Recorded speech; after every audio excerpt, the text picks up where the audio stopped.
السلام علیکم ورحمۃ اللہ تعالی وبرکاتہ۔ نحمده ونصلي ونسلم على رسوله الكريم اما بعد فاعوذ باللہ من الشیطان الرجیم بسم اللہ الرحمن الرحیم ان اللہ وملائکتہ یصلون علی النبی یا ایہا الذین آمنوا صلوا علیہ وسلموا تسلیما اللہم صل علی سیدنا ومولانا محمد معدن الجود والکرم وآلہ الکرام وابنہ الکریم وبارک وسلم صلاۃ و سلام علیک یا رسول اللہ صلی اللہ تعالی علیہ وسلم۔ حضور پاک صلی اللہ علیہ وسلم کے خدام خاص کا تذکرہ جاری ہے۔ اس سے پہلے والے درس میں حضور پاک صلی اللہ علیہ وسلم کے خادموں میں سے حضرت انس ابن مالک، حضرت ربیعہ ابن کعب اسلمی اور حضرت عبداللہ ابن مسعود رضی اللہ تعالی عنہم کا تذکرہ ہوا۔ حضرت ایمن ابن ام ایمن کا بھی ذکر ہوا۔ نمبر 5 پر ہے حضرت عقبہ ابن عامر جہنی رضی اللہ تعالیٰ عنہ۔ یہ حضور صلی اللہ علیہ وسلم کی سواری کے خچر کی لگام تھامے رہتے تھے۔ قرآن مجید اور فرائض کے علوم میں بہت ہی ماہر تھے۔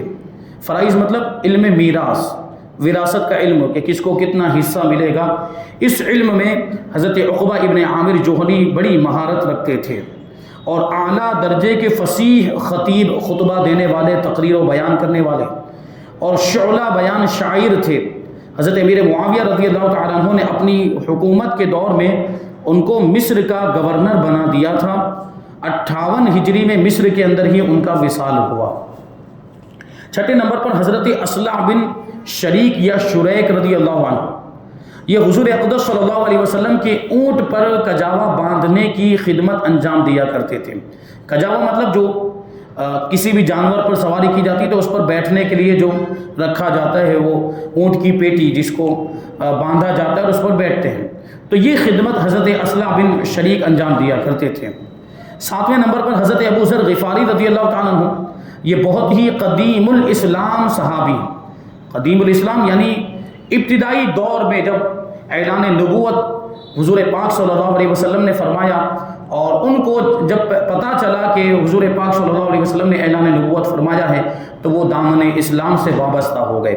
ان کا جو قبیلہ ہے اس کو بنو غفار کہا جاتا ہے، اور یہ قبیلہ زمان جاہلیت میں اس قبیلے کے لوگ ڈاکہ زنی کیا کرتے تھے۔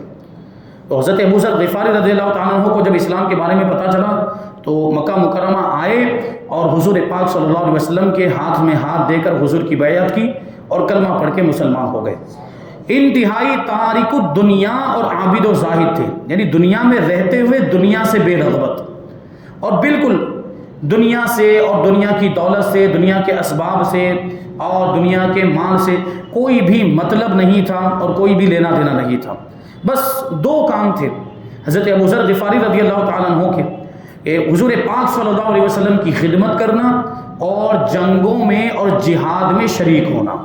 یہ حضرت ابو ذر غفاری رضی اللہ تعالیٰ عنہ، اور اتنے تارک الدنیا کہ مال جمع کرنے کو حرام سمجھتے تھے، مال اپنے پاس کبھی جمع کر کے نہیں رکھتے بلکہ حضور کی خدمت کرتے رہتے۔ کبھی کوئی کچھ دے گیا تو اسی پر آپ کا گزر بسر چلتا تھا، ورنہ آپ مال ہرگز جمع نہیں کرتے تھے، اور اسی حالت میں دنیا سے بے رغبتی اور زہد کی زندگی گزار کر آپ دنیا سے رخصت ہو گئے۔ ایک مرتبہ حضور پاک صلی اللہ علیہ وسلم نے بھی آپ کے تعلق سے یہ بات ارشاد فرمائی تھی۔ ایک کسی سفر میں حضرت ابو ذر غفاری رضی اللہ تعالیٰ عنہ قافلے کے پیچھے رہ گئے، بچھڑ گئے، اور اس کی وجہ یہ تھی کہ آپ کا جو اونٹ تھا وہ کمزور ہو گیا اور چل نہیں پا رہا تھا۔ تو اس کی وجہ سے حضرت ابو ذر غفاری یہ قافلے کے پیچھے رہ گئے، بچھڑ گئے اور قافلہ آگے نکل گیا۔ حضرت ابو ذر غفاری رضی اللہ تعالیٰ عنہ نے یہ کیا کہ اونٹ پر جو کچھ بھی سامان تھا وہ سامان کو اتار کر اپنی پیٹھ پر لاد لیا اور خود پیدل چلنے لگے۔ اتنا وزنی سامان پہلے تو یہ بات، اور آپ کے پاس اب دوسری کوئی سواری نہیں، خود پیدل چلنے، اوپر سے سامان کا بوجھ ہے، اور اس طریقے سے چلتے چلتے حضور پاک صلی اللہ علیہ وسلم کی خدمت میں پہنچ گئے، اس قافلے کے قریب پہنچ گئے۔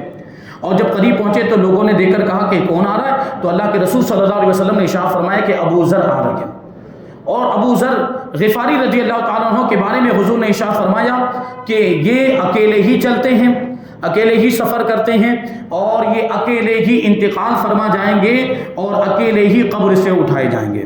تو اس طرح دنیا سے بے رغبتی حضور پاک صلی اللہ علیہ وسلم نے ان کی اس بے رغبتی اور زہد و تقوی کے بارے میں پیشن گوئی فرمائی تھی۔ اور دربار نبوت کے بہت ہی خاص خادم تھے، ان کے فضائل میں چند حدیثیں بھی وارد ہوئی ہیں۔ 31 ہجری میں مدینہ منورہ سے کچھ دور ربضہ نامی گاؤں میں ان کا وصال ہوا، اور حضرت عبداللہ ابن مسعود رضی اللہ تعالیٰ عنہ نے ان کی نماز جنازہ پڑھائی۔ آگے حضرت مہاجر مولا ام سلمہ رضی اللہ تعالیٰ عنہ، یہ ام المؤمنین حضرت ام سلمہ رضی اللہ تعالیٰ عنہ کے آزاد کردہ غلام تھے۔ آزاد کردہ غلام کا مطلب کیا کہ پہلے ان کی غلامی میں تھے، پھر انہوں نے ان کو آزاد کر دیا تھا۔ شرف صحابیت کے ساتھ ساتھ 5 برس تک حضور صلی اللہ علیہ وسلم کی خدمت کا بھی شرف حاصل ہوا۔ بہت ہی بہادر مجاہد تھے، مصر کو فتح کرنے والی فوج میں شامل تھے۔ کچھ دنوں تک مصر ہی میں رہے، پھر طہا چلے گئے اور وہیں اپنی وفات تک مقیم رہے۔ نمبر 9، حضرت حنین مولا عباس رضی اللہ تعالیٰ عنہما، یہ پہلے حضور پاک صلی اللہ علیہ وسلم کے غلام تھے اور دن رات آپ کی خدمت کیا کرتے تھے۔ پھر آپ نے انہیں اپنے چچا حضرت عباس رضی اللہ تعالیٰ عنہ کو عطا فرما دیا، اور یہ حضرت عباس رضی اللہ تعالیٰ عنہ کے غلام ہو گئے۔ لیکن چند ہی دنوں کے بعد حضرت عباس رضی اللہ تعالیٰ عنہ نے ان کو اس لیے آزاد کر دیا تاکہ یہ دن رات بارگاہ نبوت میں حاضر رہیں اور حضور کی خدمت کرتے رہیں۔ 10، حضرت نعیم بن ربیعہ اسلمی رضی اللہ تعالیٰ عنہ، یہ بھی خادمان بارگاہ رسالت کی فہرست خاص میں شمار کیے جاتے ہیں۔ نمبر 11، حضرت ابو الحمرہ رضی اللہ تعالیٰ عنہ، ان کا نام ہلال ابن حارث تھا، یہ حضور صلی اللہ علیہ وسلم کے آزاد کردہ غلام اور خادم خاص ہیں۔ وفات نبوی کے بعد یہ مدینہ سے حمص چلے گئے تھے اور وہیں ان کی وفات ہوئی۔ یہ بات میں نے پہلے بھی بیان کی تھی کہ حضور پاک صلی اللہ علیہ وسلم کے صحابہ، خاص طور پر آپ کے خادمان، اور حضور سے جو ظاہر سے تمام صحابہ کرام حضور سے محبت کرتے، لیکن ان میں کچھ صحابہ کرام ایسے تھے جن کو حضور کی جدائی برداشت نہیں ہوئی اور حضور کے غم میں وہ تڑپتے رہتے تھے، اور ظاہری طور پر حضور پاک صلی اللہ علیہ وسلم کے دنیا سے تشریف لے جانے کے بعد انہوں نے مدینہ منورہ کو چھوڑ دیا۔ اور مدینہ منورہ چھوڑنے کی وجہ یہی تھی کہ مدینے کی چیزوں کو دیکھتے تھے، وہاں کے گلی کوچوں کو دیکھتے تھے، مسجد نبوی کو دیکھتے تھے، روضہ رسول کو دیکھتے تھے، یا جنت البقیع کو دیکھتے تھے، بلکہ حضور کے رشتہ داروں کو بھی اگر دیکھتے تھے، اہل بیت کو بھی دیکھتے تھے، تو ان کو حضور کی یاد آ جاتی تھی اور وہ تڑپنے لگ جاتے تھے، اس لیے انہوں نے مدینے کو چھوڑ دیا۔ نمبر 12، حضرت ابو السماع رضی اللہ عنہ، حضور اقدس صلی اللہ علیہ وسلم کے غلام تھے، پھر آپ نے ان کو آزاد فرما دیا، مگر یہ دربار نبوت سے جدا نہیں ہوئے بلکہ ہمیشہ خدمت گزاری میں مصروف رہے۔ حضور علیہ السلام کو اکثر یہی غسل کرایا کرتے تھے، یعنی جب غسل کا موقع آتا تو سارا سامان اور غسل کے لیے جن چیزوں کی ضرورت ہوتی پانی وغیرہ مہیا کرتے تھے، اور ان کا نام ایاد تھا۔ یہاں پر حضور کے خادمان خاص کا ذکر ہوا۔ اب یہاں سے خصوصی محافظین جو حضور کی حفاظت کیا کرتے تھے، پہرا دیا کرتے تھے، رات کے وقت بھی اور دن کے وقت بھی جہاں حضور تشریف فرما ہوتے یہ پہرا دیتے تھے۔ اس کی وجہ کیا؟ فرماتے کفار چونکہ حضور اقدس صلی اللہ علیہ وسلم کے جانی دشمن تھے اور ہر وقت اس طاق میں لگے رہتے تھے کہ اگر ایک ذرا بھی موقع مل جائے تو آپ کو شہید کر ڈالیں معاذ اللہ، بلکہ بارہا قاتلانہ حملہ بھی کر چکے تھے۔ کفار کی طرف سے حضور پر قاتلانہ حملہ بھی ہوا تھا، اس لیے حفاظت کی ضرورت کہ کوئی حضور کی حفاظت کرے، کوئی پہرا دے۔ اس لیے کچھ جانثار صحابہ کرام باری باری سے راتوں کو آپ کی مختلف خواب گاہوں اور قیام گاہوں کا شمشیر بکف ہو کر پہرا دیا کرتے تھے، یعنی ہاتھ میں تلوار لے کر پہرا دیتے تھے کہ کبھی کوئی حملہ کر دے، کبھی کوئی دشمن آ جائے تو یہ اپنی تلوار کے ذریعے اس کا مقابلہ کریں۔ یہ سلسلہ اس وقت تک جاری رہا جب کہ یہ آیت کریمہ نازل ہوئی کہ واللہ یعصمک من الناس، یعنی اللہ تعالیٰ آپ کو لوگوں سے بچا لے گا، یعنی اللہ آپ کی حفاظت فرمائے۔ اب جس کی حفاظت اللہ فرمائے پھر اس کو محافظین کی ضرورت نہیں، اس کو پہرے داروں کی ضرورت نہیں ہوتی۔ اس لیے اس آیت کریمہ کے نازل ہونے کے بعد آپ نے فرما دیا کہ اب پہرا دینے کی کوئی ضرورت نہیں ہے۔ اللہ تعالیٰ نے مجھ سے وعدہ فرما لیا ہے کہ وہ مجھ کو میرے تمام دشمنوں سے بچائے گا۔ ان جانثار پہرے داروں میں چند خوش نصیب صحابہ کرام خصوصیت کے ساتھ قابل ذکر ہیں، جن کے اسماء گرامی یہ ہیں: حضرت ابوبکر صدیق، حضرت سعد ابن معاذ انصاری، حضرت محمد ابن مسلمہ، حضرت ذکوان بن عبداللہ، حضرت زبیر ابن عوام، حضرت سعد ابن ابی وقاص، حضرت عباد بن بشر، حضرت ابو ایوب انصاری، حضرت بلال اور حضرت مغیرہ بن شعبہ رضی اللہ تعالی عنہم اجمعین۔ یہ وہ خوش نصیب صحابہ کرام ہیں جو حضور صلی اللہ علیہ وسلم کی حفاظت کیا کرتے تھے، اور جہاں بھی حضور تشریف فرما ہوتے یہ پہرا دیا کرتے تھے۔ اب آگے ہے کاتبان وحی۔ کاتبان وحی یعنی وحی کے لکھنے والے۔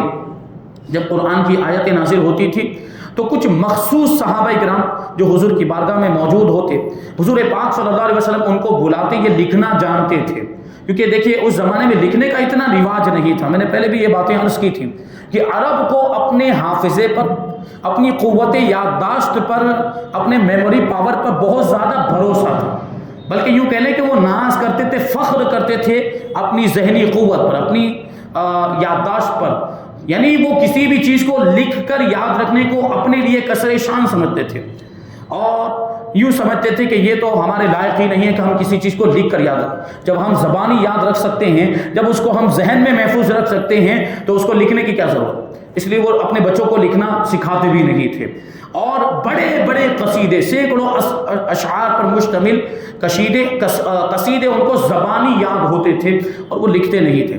لیکن قرآن مجید کو حضور پاک صلی اللہ علیہ وسلم نے لکھوایا تو اس میں حکمت یہ تھی، اگرچہ صحابہ کرام بھی اس کو یاد رکھتے، صحابہ کرام نے ساری آیتوں کو یاد کر لیا تھا، ساری صورتوں کو جو بھی نازل ہوتی جاتی تھی صحابہ کرام یاد کر لیتے تھے، لیکن حضور پاک صلی اللہ علیہ وسلم کی نگاہ نبوت دیکھ رہی تھی کہ یہ ابھی تو صحابہ کرام یاد کر لے رہے ہیں، لیکن بعد میں کچھ لوگ ایسے بھی آئیں گے جن کے ذہن اتنے مضبوط نہیں ہوں گے، قوت یادداشت کا ایسا معاملہ نہیں ہوگا، پھر یہ کہ دوسرے ملکوں تک بھی قرآن پہنچے گا، تو ضروری تھوڑی کہ وہ بھی اس کو یاد کر لیں۔ تو قرآن مجید اگرچہ ابھی بھی چھوٹے چھوٹے بچے قرآن مجید کو حفظ کر لیتے ہیں، لیکن سارے مسلمانوں کو تو پورا قرآن یاد نہیں ہوتا، اس لیے اس ضرورت کو حضور پاک صلی اللہ علیہ وسلم نے پہلے ہی محسوس کر لیا تھا، اور اس وجہ سے حضور نے لکھوانے کا اہتمام کیا۔ اب وہ قرآن مجید کو لکھا گیا تو چمڑوں پر لکھ لیتے تھے، اونٹ کی کشادہ ہڈیوں پر لکھ لیتے تھے، کبھی پتھروں پر، جو چکنے پتھر ہوتے تھے جن کو تختی نما بنا لیا جاتا تھا، پالش کرنے کے بعد اس پتھر کو کاٹنے کے بعد تختی کی طرح بنا لیا جاتا تھا، اور پتھر پر لکھ لیتے تھے، اور بھی بہت ساری چیزیں اس پر جو ہے کہ لکھا جاتا تھا قرآن مجید۔ تو یہ صحابہ کرام لکھتے تھے جن کو کاتبان وحی کہا جاتا ہے، یہ بڑے خوش نصیب صحابہ کرام۔ ان کے بارے میں فرماتے کہ جو صحابہ کرام قرآن کی نازل ہونے والی آیتوں اور دوسری خاص تحریروں کو حضور اقدس صلی اللہ علیہ وسلم کے حکم کے مطابق لکھا کرتے تھے، ان معتمد کاتبوں میں خاص طور پر مندرجہ ذیل حضرات قابل ذکر ہیں: حضرت ابوبکر صدیق، حضرت عمر فاروق، حضرت عثمان غنی، حضرت علی مرتضیٰ، حضرت طلحہ ابن عبید اللہ، حضرت سعد ابن ابی وقاص، حضرت زبیر بن عوام، حضرت عامر بن فہیرہ، حضرت ثابت بن قیس، حضرت حنظلہ بن ربیع، حضرت زید بن ثابت، حضرت ابی بن کعب، حضرت امیر معاویہ اور حضرت ابو سفیان رضی اللہ تعالی عنہم اجمعین۔ یہ کاتبان وحی حضور کی بارگاہ میں یہ حاضر رہتے تھے، اور حضور جب بھی کوئی آیت نازل ہوتی تو ان کو بلا کر ان سے لکھوایا کرتے، یعنی ان صحابہ کرام میں سے جو بھی موجود ہوتا اس کو بلا لیتے، کیونکہ ہو سکتا ہے کبھی کوئی کسی کام سے گیا ہو، اپنی کسی ضرورت کے تحت گیا ہو، تو ان صحابہ کرام میں سے جو ابھی یہاں پہ 14 شمار کرائے گئے، اور بھی کچھ صحابہ کرام ہیں جو کاتبان وحی میں شمار ہوتے ہیں، تو ان میں سے جو بھی حضور کی بارگاہ میں حاضر ہوتا حضور ان کو بلاتے اور پھر قرآن مجید کی آیتیں لکھوا دیتے تھے۔ تو اس طرح یہ مختلف طور پر لکھا ہوا قرآن مجید موجود تھا، لیکن پھر بھی حضور پاک صلی اللہ علیہ وسلم کے زمانے میں ایک ساتھ کتابی شکل میں یہ قرآن مجید کو جمع نہیں کیا گیا، جس طرح ابھی ہمارے سامنے یہ مصحف کی شکل میں، کتابی شکل میں قرآن مجید موجود ہے، حضور کے زمانے میں نہیں تھا۔ یہ حضرت ابو بکر صدیق رضی اللہ تعالیٰ عنہ کے زمانے میں فاروق اعظم رضی اللہ تعالیٰ عنہ کے مشورے سے جمع کیا گیا. پھر فاروق اعظم رضی اللہ تعالیٰ عنہ کے دور میں بھی وہ ایک نسخہ تھا وہ ان کے پاس رہا جو نسخہ ایک ساتھ میں تیار کیا گیا تھا. اور فاروق اعظم کے بعد وہ حضرت بی بی حفصہ رضی اللہ تعالیٰ ام المؤمنین حضرت حفصہ رضی اللہ تعالیٰ عنہ کے پاس رہا جو حضرت فاروق اعظم کی صاحبزادی اور حضور پاک صلی اللہ علیہ وسلم کی زوجہ محترمہ.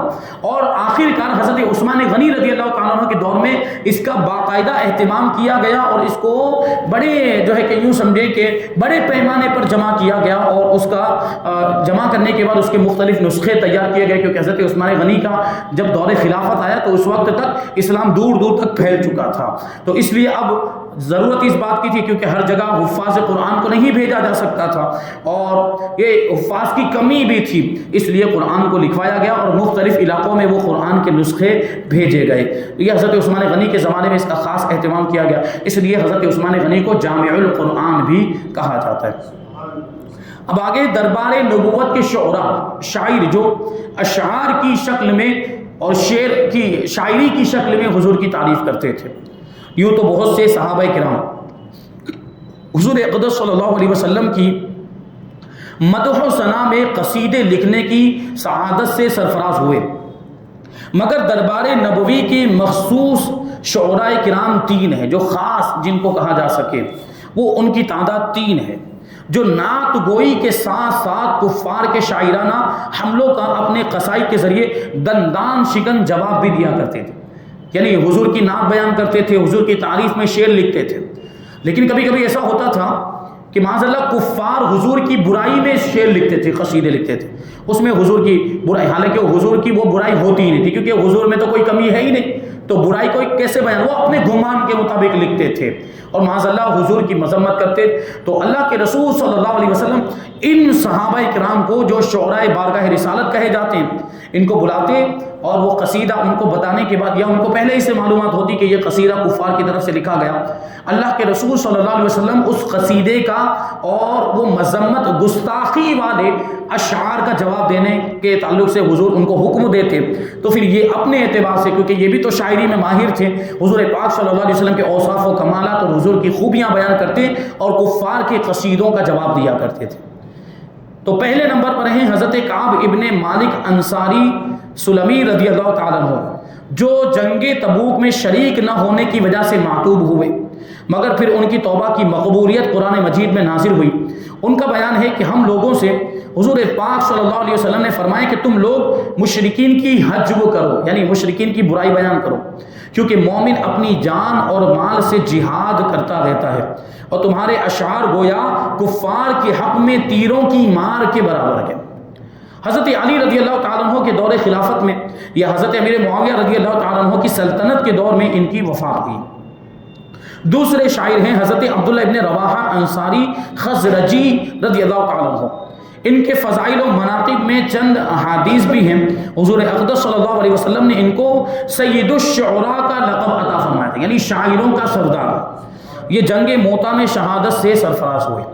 تیسرے جو شاعر ہیں شاعر بارگاہ رسالت اور سب سے زیادہ مشہور اور تقریباً ہر مسلمان ان کو جانتا ہے ان کا نام ہے حضرت حسان بن ثابت ابن منذر بن عمر انصاری خزرجی رضی اللہ تعالیٰ. حضرت حسان بن ثابت یہ بھی بارگاہ رسالت کے شعراء کرام میں شامل تھے اور سب سے زیادہ مشہور ہیں.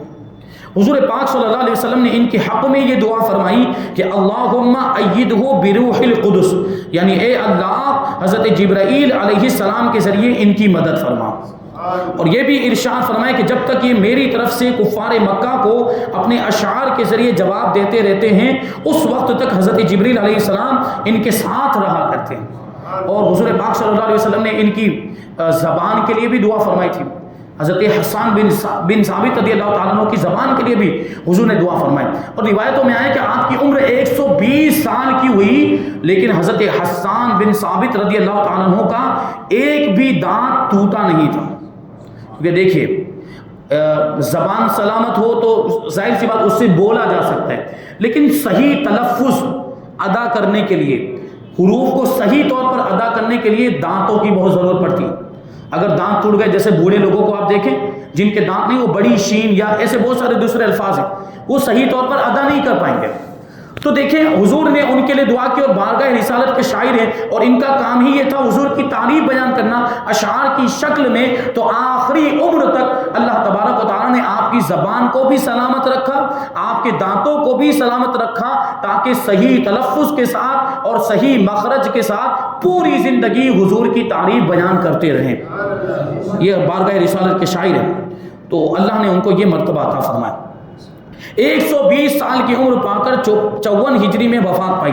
60 برس کی عمر زمانہ جاہلیت میں گزری اور 60 برس کی عمر خدمت اسلام میں صرف کی.